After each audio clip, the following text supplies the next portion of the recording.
Bonjour, domaine de définition des fonctions homographiques. Voici une fonction f qui est une fonction homographique.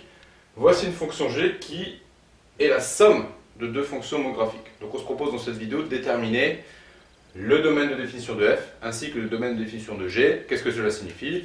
Eh bien, on va essayer de déterminer les valeurs interdites, c'est-à-dire les endroits où la fonction f et la fonction g ne peuvent pas se tracer dans un repère. L'endroit où il y a un trou dans la courbe. On vous a toujours dit qu'on ne pouvait jamais diviser par 0. Ici, au dénominateur, nous avons x-4. On peut se poser la question de savoir où est-ce que ce dénominateur s'annule, s'il existe un endroit où il s'annule. Donc on traduit cela sous la forme d'une équation. On se propose de résoudre l'équation suivante. x-4 égale 0. Alors un simple calcul, extrêmement simple, nous informe que la valeur 4 annule le dénominateur. C'est ce qu'on appelle donc une valeur interdite.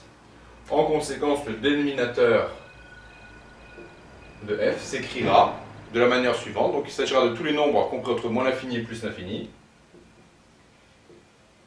auquel on en aura 4, puisque c'est une valeur interdite. Donc on écrit moins l'infini ouvert, virgule 4 ouvert, union, 4 ouvert, virgule, plus l'infini. On a bien extrait la valeur interdite de l'ensemble des réels. Donc ça correspond sur la courbe, sur l'hyperbole de la fonction f, ça correspond à un trou, à l'asymptote vertical. On va faire le même procédé pour la fonction g. Alors ici il y a deux dénominateurs, on va se poser deux fois la question, savoir si est-ce que le premier dénominateur s'annule, est-ce que le deuxième dénominateur s'annule et où. Pour cela on va résoudre deux équations.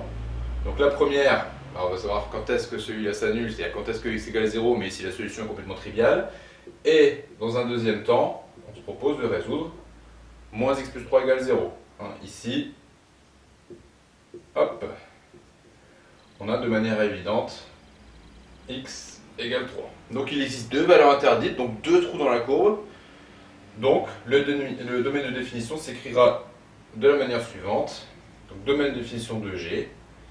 Donc on prend tous les réels qui vont de moins l'infini à plus l'infini, auxquels on enlève 0 et 3. Donc ce qui fait moins l'infini 0, ouvert, union de 0,3 ouvert, union de 3, plus infini ouvert. Voici le domaine de définition de la fonction g, ce qui signifie que la courbe de g possédera deux trous, c'est-à-dire qu'il y a deux endroits dans la courbe qui possèdent des asymptotes verticales.